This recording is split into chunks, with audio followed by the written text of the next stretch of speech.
Did you hear what I was playing, Lane? I didn't think it polite to listen, sir. Sorry for that. I don't play accurately. Anyone can play accurately.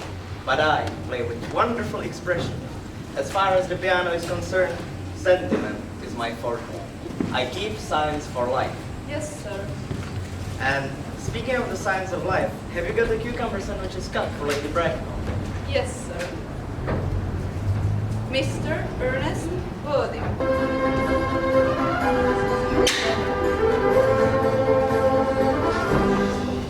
How are you, my dear Ernest? What brings you up to town? Oh, pleasure, pleasure. What else should bring one anywhere? Eating as usual, I see, LG. I believe it is customary in good society to take some slight refreshment at 5 o'clock. Why cucumber sandwiches? Why all these cups? Why such reckless extravagance in one so young? Who's coming to tea? Merely Aunt Augusta and Gwendolyn. Oh, perfectly delightful. I'm in love with Gwendolyn. I have come up to town expressly to propose to Gwendolyn. I thought you had come up for pleasure. I call that business. Oh, utterly unromantic you are. I really don't see anything romantic in proposing. It is very romantic to be in love, but there is nothing romantic about a definite proposal. Please don't touch the cucumber sandwiches. They are ordered specially for Aunt Augusta. Well, you have been eating them all the time. That is quite a different matter. Well, anyway, I don't think you ever married to Gwendolyn. Why on earth do you say that? My dear fellow, Gwendolyn is my first cousin, and before I allow you to marry her, you'll have to clear up the whole question of Cecily. Cecily? What on earth do you mean by Cecily? I don't know anyone of the name of Cecily. Bring me that cigarette case Mr. Wildean left in the smoking room the last time he dined here. Yes, sir. You mean you have had my cigarette case all this time?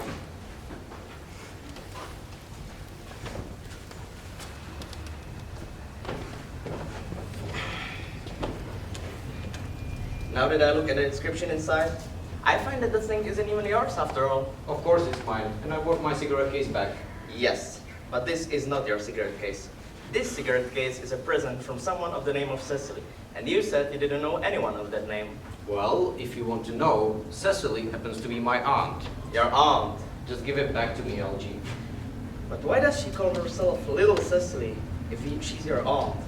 From Little Cecily with her fondest love. So, some aunts are tall, some aunts are not tall.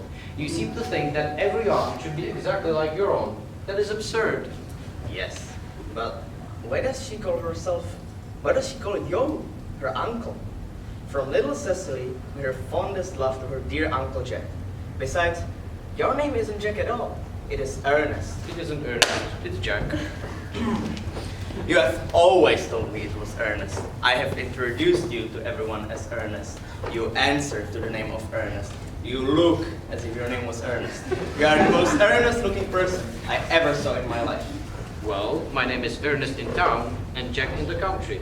And the cigarette case was given to me in the country. Yes, but that does not account for the fact that your small aunt Cecily calls you her dear uncle. I may mention that I've always suspected you of being a secret and a confirmed bumperist. Bumperist? What on earth do you mean by bumperist? First, tell me about Jack in town and Ernest in country.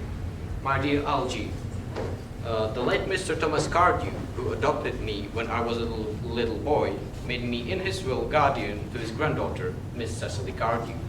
Cecily, who addresses me as her uncle, from motives of respect that you couldn't possibly appreciate, lives at my place in the country under the charge of her admirable governess, Miss Prism. My dear Algie, I don't know whether you will be able to understand my real motives. They are hardly serious enough. I have always pretended to have a younger brother of the name of Ernest, who lives in the Albany and gets into the most dreadful scrapes. That, my dear Algie, is the whole truth, pure and simple. The truth is rarely pure and never simple. You have invented a very useful younger brother called Ernest in order to come up to town as often as you like.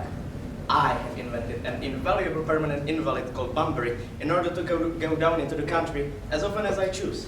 Bunbury is perfectly invaluable. If Gwendolyn accepts me, I'm going to kill my brother. I'm going to get rid of Ernest. And I strongly advise you to do the same with Mr. with your invalid friend who has the absurd name. Lady Bracknell and Miss Fairfax.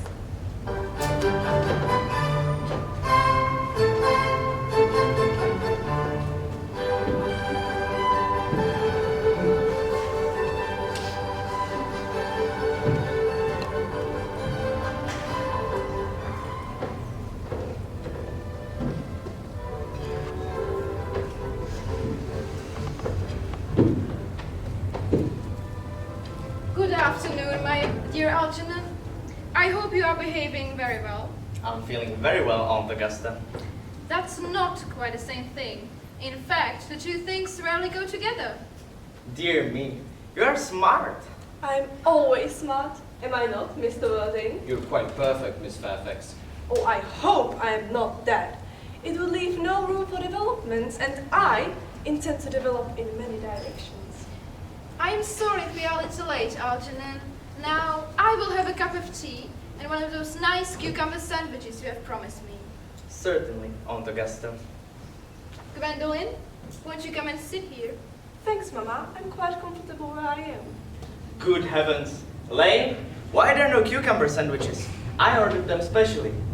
There were no cucumbers at the market this morning, sir. No? I've done twice. No cucumbers? No, sir. Not even for ready money. I am greatly distressed, Aunt Augusta, about there being no cucumbers, not even for ready money. It really makes no matter, Algernon. Aunt Augusta, the fact is, I have just had a telegram saying that my poor friend Bunbury is very ill again. I think I should be with him. It is very strange. This Mr. Bunbury seems to suffer from curiously bad health. Yeah, poor Bunbury. He's a dreadful invalid. Well, I must say, Algernon, that I think it is high time that Mr. Bunbury made up his mind whether he was going to live or to die. I'll speak to Bunbury, Aunt Augusta, if he's still conscious. But I think I can promise you he'll be all right by Saturday. Thank you, Algernon. Gwendolyn, you will accompany me. Certainly, Mama.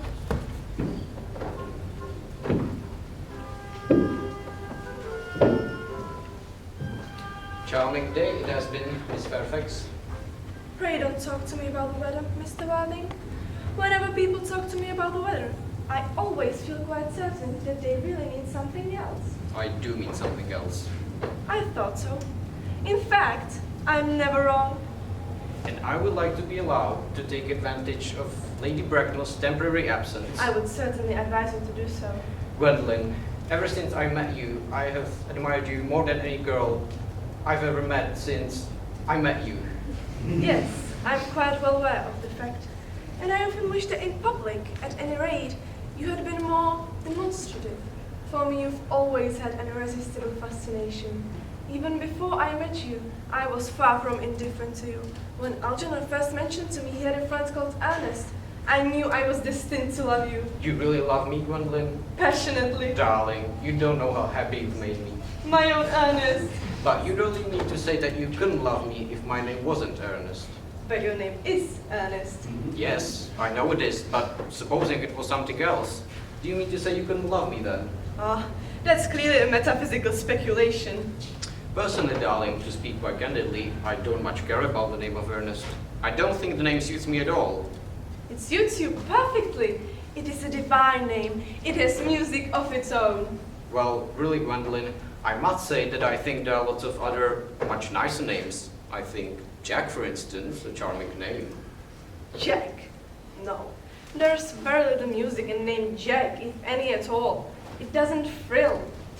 Gwendolyn, we must get married at once. There's no time to be lost. Married, Mr. Wildean? Well, Shirley, you know that I love you, and you led me to believe, Miss Fairfax, that you were not absolutely indifferent to me. I adore you. Gwendolyn, Yes, Mr. Wildean. What have you got to say to me? you know what I have got to say to you. Yes, but you didn't say it. Gwendolyn, will you marry me? Of course I will, darling.